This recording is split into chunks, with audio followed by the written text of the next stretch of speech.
"Keep talking," she said. "I don't want to be alone." And I did. That's the whole story, really, except it isn't.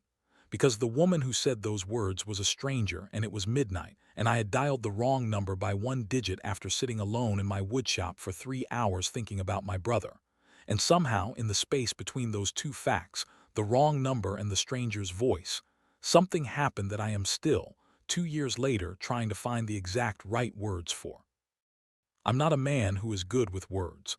I build things from wood. I teach teenagers how to use a router without losing a finger. I sand and join and measure twice and cut once. Language is not my medium. But this story belongs to language in a way that even I can recognize, because it started with a voice in the dark and a sentence I didn't expect, and it ends somewhere I never thought I'd be standing. I'll try to tell it right. That night I was sitting on my back porch in Portland, Oregon in the November cold, with a phone in my hand and 2 years of grief sitting heavy on my chest. The shop light was still on through the window behind me. I'd been working on a dining table for a client, the kind of project that should have steadied me. It hadn't. I meant to call my mother. I dialed one digit wrong in the dark. And a woman answered and said hello, and I said sorry, wrong number, and was about to hang up when she said it. "Keep talking. I don't want to be alone." I stayed on the line. "My name is Eli Marsh. I'm 32 years old and I teach woodshop at Roosevelt High School in Portland, Oregon. I've been teaching there for 6 years. I like the work in the specific way you like something that surprises you into competence. I didn't plan to teach, but a friend told me about the opening, and I went in for the interview as a favor to myself and came out with a job. The students are mostly indifferent to wood at first, and then something shifts. They make a joint that holds, or they sand a piece of walnut until the grain comes alive under their hands, and they look up at you with the particular expression of a person who has just discovered they are capable of something they didn't know. That expression. I've seen it 600 times and I still can't get tired of it. Evenings and weekends I work in the shop behind my house. Custom furniture mostly, dining tables, bookshelves, the occasional bed frame. It doesn't make me rich, but it keeps the shop stocked with good wood and gives me something to do with my hands at night. My brother's name was Daniel. He was 28 when he died. A blood clot, sudden, the kind of thing that happens to other families until it happens to yours. He was my closest person. Not in a dramatic way, we didn't talk every day, we didn't tell each other everything. But he was the one I called when I needed to think something out loud. He laughed at the same things I laughed at. He was building his own life in a way that made you glad to watch. The 2 years after he died, I worked. That was all. I went to school, I taught, I came home and went into the shop and built things until my hands were too tired to keep going. My mother worried. My friends checked in. I told everyone I was fine, and I was mostly telling the truth, which is its own kind of problem. Fine is a wide word. Fine can cover a lot of absence. The night I dialed the wrong number, I'd been trying to build past a feeling I couldn't name. I'd been in the shop since 7. The table was good, the joinery tight, the surface even, but nothing about it helped. Some nights the work is enough. That night it wasn't. I went out to the back porch. I sat in the cold. I thought about calling my mother because she was the one person who understood the particular weight of missing Daniel without needing it explained. I scrolled to her name. I dialed. One digit wrong. The phone rang twice. A woman said, "Hello." "I'm sorry," I said. "I think I have the wrong number." A pause, not a short one, long enough that I thought the line had dropped. "Then who are you trying to call?" "My mother," I said. "Sorry to bother you." "At midnight? She keeps late hours." Another pause. When the woman spoke again, her voice was different, quieter, careful in the way you are when you're deciding whether to say something true. "Keep talking," she said. "I don't want to be alone." I almost hung up. My thumb was already moving toward the end call button reflex, the response of a man who had spent 2 years keeping a comfortable distance from anything unscheduled. But something in her voice stopped me. Not distress. She didn't sound like someone in crisis. She sounded like someone in the specific long, tired stretch that comes after a crisis, when everything is technically better but you're still living with the weight of how hard the middle was. I recognized that particular sound. "Okay," I said. She let out a breath, not relieved exactly, more like someone setting down something heavy just for a minute. "What were you going to tell your mother?" she asked. I looked at the shop light through the window, the table's surface catching the yellow glow. "Nothing in particular," I said, "just her voice helps sometimes." "That's a good reason to call someone." "What about you?" I said. "Who do you usually call a beat?" "My sister. But it's late and she has a flight in the morning and I already called her twice this week and I don't want to be the person who calls 3 times." "You just called a stranger instead." "You called me," she pointed out. I almost smiled. "Fair." Her name was Simone. She told me that after about 10 minutes when the conversation had settled into something less provisional. "Simone Acaffer, 30, Portland, copy editor for academic journals, night owl by nature and by schedule." "Portland," I said. "Me too." "Which part?" "St. John's." "Selwood," she said. 15 minutes, maybe a mile apart. We talked for 2 hours that first night. I told her about the table I'd been building and couldn't explain why it wasn't working. She said sometimes things that are going right feel wrong because you're making them carry something they weren't designed for. I thought about that for a long time after we said good night. I didn't ask about the sister. I didn't ask about the late hour or the admission she hadn't wanted to be alone. I stored those things carefully the way you store details in a manuscript you're not sure what to do with yet knowing they matter, not knowing how yet. She said at the end, "Thank you for not hanging up." I said, "Thank you for asking me not to." We didn't exchange numbers. We talked on the one she'd answered, the wrong one, and when we said good night, I wasn't sure there was a way back to her. I went inside and stood in my kitchen for a long time before I went to bed. I slept better than I had in weeks. I thought about her for 3 days before I did anything about it. The thinking was specific, not romantic, exactly, more investigative. The way you think about a book whose ending you couldn't predict. What was it about a midnight phone call with a stranger that had felt more honest than most conversations I'd had in 2 years with people who knew me? I turned it over. The distance, maybe. The accidental quality of it. The fact that neither of us had anything to perform for the other. She didn't know about Daniel, I didn't know about the thing she was carrying. We were just two people talking in the dark. On the third day I called the number again. She picked up on the second ring. "I was wondering if you'd call," she said. "I almost didn't." "Why did you?" "I'm not sure," I said. "I think I wanted to find out if it was still good." A pause. Then, was it strange thinking about calling? "A little," I said. "Mostly it just seemed necessary." She was quiet for a moment. I heard a small sound in the background, something being set down on a hard surface. "I'm glad you did," she said. We talked again that night. Longer this time, 2.5 hours, sliding between the practical and the honest the way good conversations do.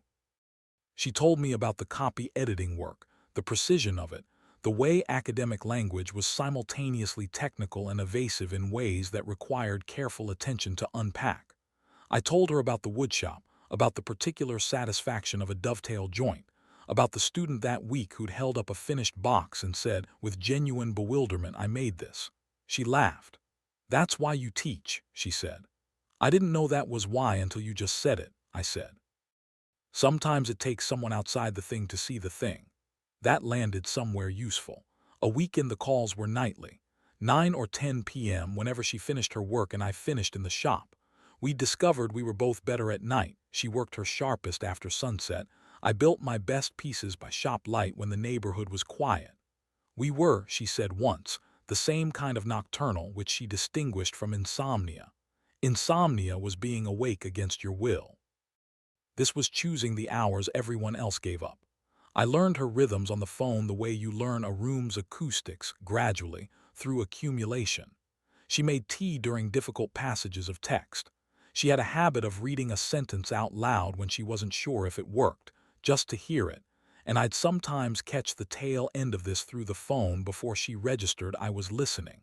She never minded when I caught her at it. That told me something.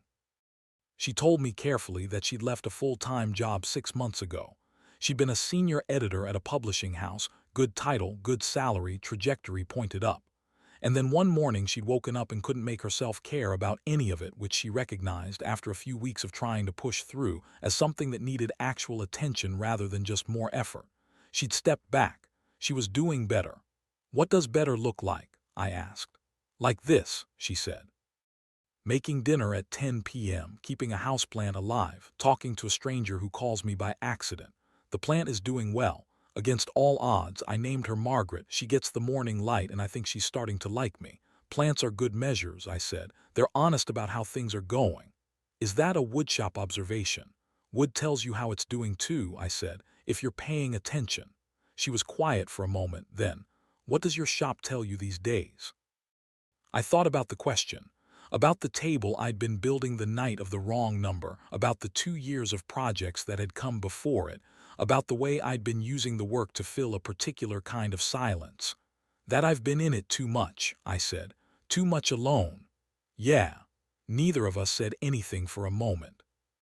The connection was clear enough that I could hear her breathing, could hear the faint creak of what I'd come to understand was the wooden floor of her apartment whenever she shifted in her chair. Then she said something I hadn't expected. I answered the phone because I didn't recognize the number, she said. But I asked you to stay because your voice sounded, I don't know, like someone who was also sitting in the dark somewhere. I was, I said. I know, a pause. I'm glad it was you. I looked at my kitchen window and the dark porch beyond it. The shop light off again, I'd forgotten to turn it on. Something about that felt right. Tell me about your brother, she said. I hadn't mentioned Daniel. I was almost certain I hadn't. How did you know? I said. I didn't, she said. You get to a certain point with someone and you can tell when there's something they're carrying that they haven't named yet. And I thought, if you want to name it, I'm here. I looked at the back porch through my kitchen window. The porch where I'd sat in the cold and dialed one digit wrong. And I told her about Daniel. It took about 40 minutes. She didn't interrupt and she didn't offer comfort in the packaged way people do, the I'm so sorry and the time heals. Just listened and occasionally asked a small question. What was he like? What did he laugh at? What would you tell him right now if you could? And the questions were so precisely right that I answered them without thinking, which is how I know they were the right ones. When I finished, she said, he sounds like someone worth missing this much. I couldn't answer for a moment. Then, yeah, I said, he was. Thank you for telling me. Thank you for asking. Outside, the back porch was dark. The shop light was off. I'd forgotten to turn it on that evening, which I realized only now. It was the first night in 2 years I'd gone into the night without the shop as buffer. I didn't feel worse for it. 3 weeks into the calls, I suggested we meet. I asked badly. I said it the way you say something you've been rehearsing too long, a little formal, a little stiff, all the spontaneity pressed out of it by thinking. She laughed, warm and unhurried. A diner, she said. Neutral ground. Somewhere with good counter seats and bad lighting. I know one, I said. The diner on Foster Avenue had been there since the 70s and had the particular confidence of a place that had survived long enough to stop trying. Counter seats with vinyl cushions, laminated menus, a cook who worked with the efficiency of someone who'd made the same 6 things 10,000 times and had no intention of making anything else. I got there first. I always do, an old habit, being early, the same instinct that makes me measure twice. I sat at the counter and ordered coffee and looked at the door. She walked in at 7 minutes past 8. I'd been imagining her from her voice, the way you build a mental picture from audio alone. The voice was precise, unhurried, warmer than it probably intended to be. I'd pictured someone contained, careful, probably with reading glasses. What I hadn't anticipated was the immediate quality of her presence, the way she walked in and the room reorganized itself slightly around her without her doing anything to cause it. She spotted me, and her face did something, not a smile exactly, more like a small settling, the way you feel when you arrive somewhere you weren't sure was real. She slid onto the stool beside me. You look like your voice, she said. What does that mean? Solid, she said. Like you'd be hard to knock over. Is that good? It's useful, she said, which I liked better than good. We ate eggs and toast and talked for 3 hours. The things that had worked on the phone worked in person, the same rhythm, the back and forth that felt easy because neither of us was trying to perform for the other. She told me about Margaret the houseplant, who had recently put out a new leaf, which Simone considered an endorsement. I told her about the dining table which I'd finally finished, and which the client had said felt like it was meant to be in their home. That's what good work feels like when it lands, she said. Like it was always supposed to be there. The cook refilled our coffees without asking. Simone thanked him by name, Pete, apparently, who she'd been coming here long enough to know. That told me something. The places you go back to tell you who you're trying to be. She asked about my students. I told her about the girl in third period who had been building a jewelry box for 3 weeks and kept taking it apart because the lid wasn't sitting flush. Every time I told her it was close enough, she shook her head and went back to the plane. Did she get it right? Simone asked. Not yet, I said, but she'll get it right before she stops. Simone turned her coffee cup in her hands. That's the best kind of student. The stubborn ones always turn out, I said. They just take longer. She looked at me sidelong, and something in her expression was considering something more than the conversation's surface. I felt it but didn't name it. Do you think that's true of people in general? She said. I think the people who know what right feels like and won't settle for almost are usually worth waiting for, I said. She was quiet for a moment. That's either about the student or about something else, she said. Both, probably, I said. Walking out afterward, we stood on the sidewalk in the November cold and she said, same time next week, before I could figure out how to ask. Yes, I said. She smiled. The real one. I'd already learned to distinguish the polite smile from the one she deployed when she was genuinely pleased. This was the real one. I walked to my truck and sat in it for 10 minutes before I drove home. The weeks that followed built themselves the same way the nightly calls had built themselves, without grand design, one small thing at a time. The diner on Fridays, the calls most nights.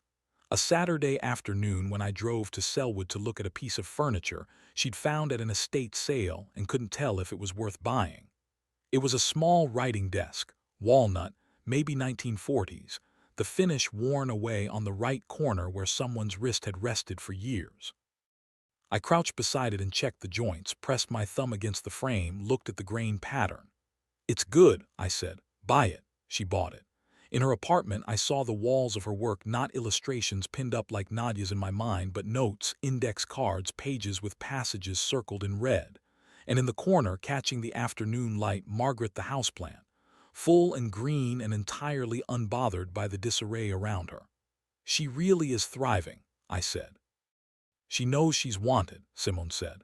The way she said it was light but landed somewhere less light. I didn't push. I'd learned that Simone's truths came out sideways, an oblique sentence here, a pause that meant more than words there. She was the most precise communicator I'd encountered, except when she was talking about herself, where she communicated the way good academic writing did. Accurate, layered, and requiring careful attention to understand what was actually being said. I was paying careful attention. One Friday night at the diner, she told me about the job she'd left. Not just the burnout, but what had fed it, a culture that rewarded the performance of competence over actual thinking.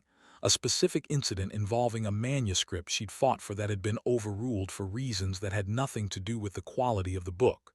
She'd done everything right and watched the right thing lose anyway. That's when I knew, she said. Not that I was burned out. I'd been wrong about what I was building toward. What were you building toward? A career, she said, which I'd confused with a life. I thought about the 2 years of evenings in my woodshop, the way good work could become a place to disappear instead of a place to build. I think I did the same thing, I said. In the opposite direction. I wasn't building a career. I was just building so I didn't have to think about what else I was supposed to be doing. She looked at me. After your brother. Yeah. She reached across the counter and put her hand over mine. Not dramatically. Just there, warm for a few seconds. Then she picked her coffee back up. She didn't ask if I was okay. She knew I wasn't entirely, and she knew that was all right. That was the moment I understood what I was feeling wasn't gratitude or affection or the comfortable ease of a good friendship. It was something that started further back than that, in the accidental phone call, in the honesty of the dark, in every exchange that had been real because there was nothing to protect. I didn't say anything about it yet. I went home and stood in my shop for a while, not working, just standing in the smell of sawdust and wood oil, and I thought, this is what it feels like when something matters. Priya arrived on a Friday in January. I knew about Priya. Simone had mentioned her often, the older sister in Chicago, the one she'd leaned on for the past 6 months. Fierce, practical, devoted. I'd understood from the way Simone spoke about her that Priya had carried a lot of weight during the hardest stretch and hadn't put it down yet. What I hadn't understood was how clearly Priya had drawn a line around Simon's recovery and how firmly she intended to hold it. We met at the diner, all three of us, because Simone had said she wanted the people in her life to know each other. Priya was 35, Chicago polished, the kind of person who assessed a room on entering it and made a decision about everyone in it before the conversation started. She shook my hand, looked at me with an attention that was more clinical than warm, and sat down. The dinner was fine. Careful. Priya asked the kind of questions that looked like getting to know you and functioned as an interview. Teaching shop Portland, how long, how did we meet? She absorbed the wrong number story without visible reaction, which told me she'd already heard it. When Simone went to the restroom, Priya turned to me. She told me it's getting serious, she said. We haven't called it anything, I said. I know. She picked up her coffee cup and set it back down without drinking. She was in a very bad place 6 months ago. She's better, but she's not finished. She's still, fragile is the wrong word. Unfinished, she's still putting herself back together. I know that, I said. Do you? Her voice was even, not unkind, but unsparing. Because someone who is still recovering doesn't need to be handed a new project. She needs to get stable first, on her own terms. I'm not a project, I said, and I don't think she treats me like one. You might not be, Priya said. But she has a habit of making herself responsible for other people's well-being when she hasn't finished sorting out her own. She will pour everything into you if you let her. And right now, she doesn't have enough left over to do that safely. I looked at her. The fear underneath the certainty was visible if you were paying attention. This was someone who had sat with her sister at the worst point and was terrified of anything that might bring it back. You're not wrong to be careful, I said. Looked at me slightly differently. I'm not asking you to hand her over, I said. I'm not trying to replace you. She's the most honest person I've talked to in 2 years, and I don't think me stepping back helps her. I think it's just less complicated for everyone else. Priya was quiet for a moment, then quietly. She cried for 3 months, every other night. I didn't know how to fix it, and I couldn't stand that I couldn't fix it. She set her hands flat on the table. Just need to know you're not going to make it worse. I can't promise nothing ever goes wrong, I said, but I can tell you I'm paying attention. Priya looked at the hallway. Simone was coming back. She said low and quick, she keeps that plant alive. Do you know why that matters? Because for a while she couldn't, I said. Priya looked at me with something that wasn't quite trust and wasn't quite its opposite. Don't stop paying attention, she said. Simone found out about the conversation the next day. I told her because hiding it felt like the wrong kind of careful. She listened. She was quiet for a moment that I couldn't read. Then she said, she told you I cried every other night. Yes, she wasn't supposed to tell anyone that. I think she told me because she needed me to understand what I was adjacent to. Simone stood at her kitchen counter with her back to me, looking at Margaret on the windowsill. The new leaf had opened fully. There were 2 more coming. She loves me so much it scares her, Simone said. She doesn't want anyone to get close to me in case I get hurt again. I know, but I'm not made of glass. She turned around. Her face was calm, but her eyes weren't. I was having a hard time. I had help. I got better. That's the story. It doesn't mean I'm not allowed to want things. I know, I said. Do you want this? She asked. Directly, clearly, the way she talked when she was being most herself. Not the calls, not the diner. This properly. I thought about Daniel, who had been the person I called when I needed to think something out loud. I thought about the November back porch and the wrong number and the voice that had said keep talking. I thought about 40 minutes on the phone in the dark telling a stranger about my brother and how it had been easier than telling anyone who knew me and how that ease had slowly become something else entirely. Yes, I said. She crossed the kitchen in 3 steps and put her arms around me, and I held her while the morning light came through the window and Margaret sat in it, green and entirely unbothered. Neither of us said anything for a while. Then she said into my shoulder, I should call Priya. She already half approved me, I said. She pulled back and looked at me. She said that. She said don't stop paying attention. Simone laughed, the real one, and leaned her forehead against my chest. She'll come around, she said. She just needs to see that you're not going anywhere. I'm not going anywhere, I said. Priya came around in March.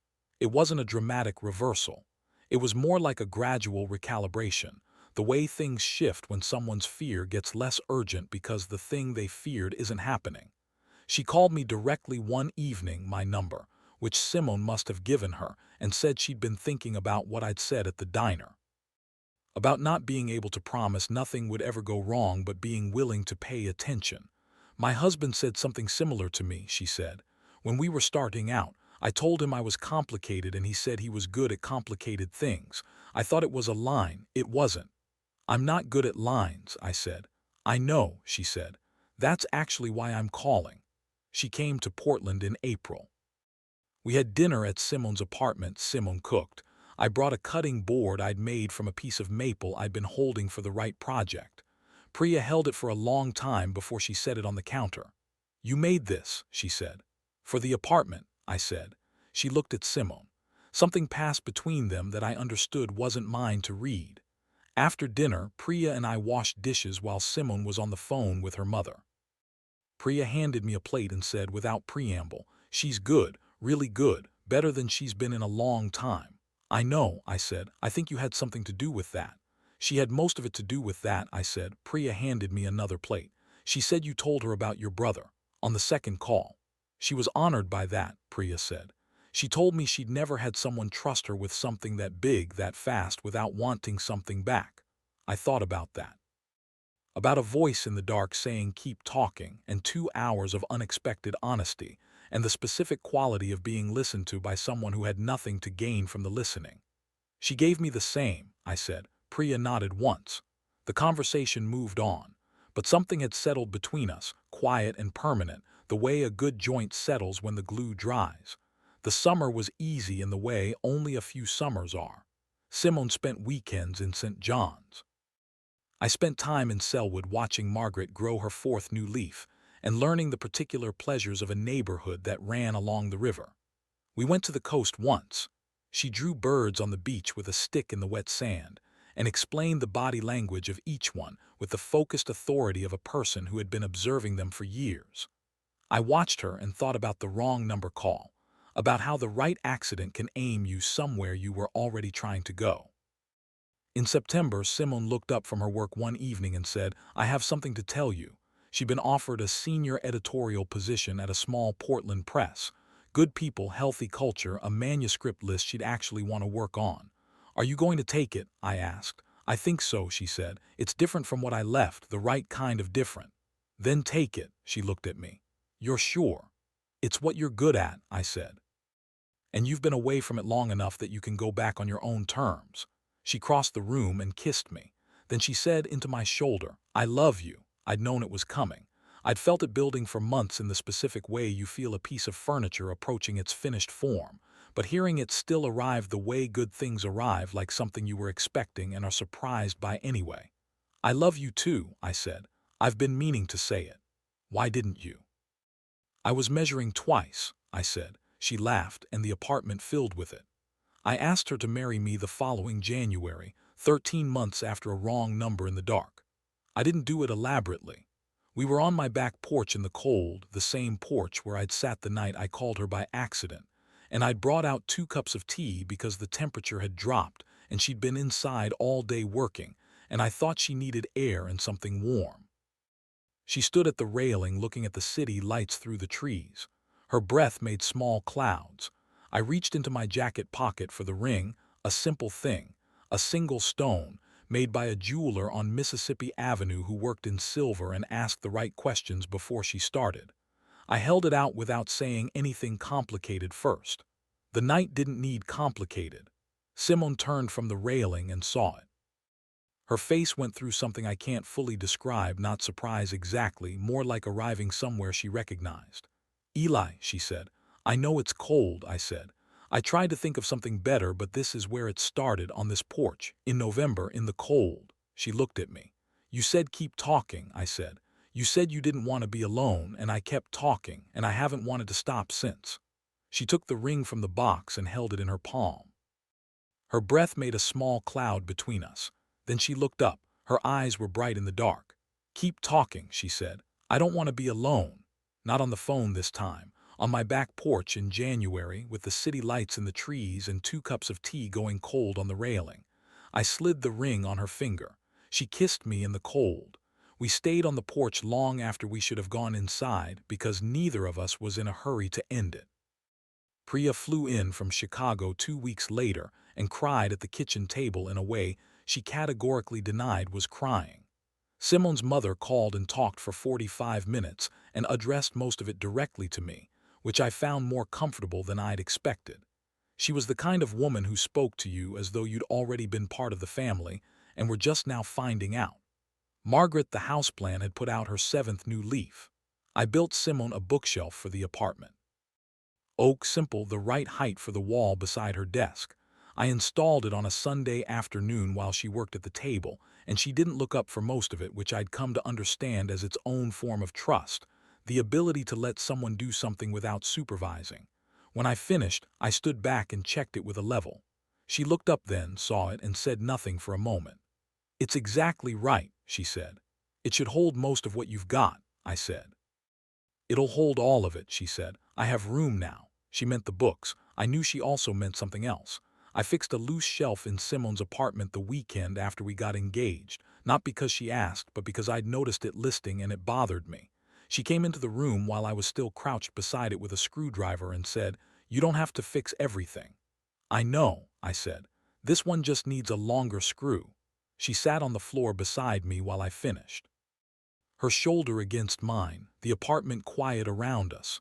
When I set the screwdriver down, she said, "That night I answered the phone, I wasn't okay. I knew." "I'm okay now," she said. "That was all. That was everything."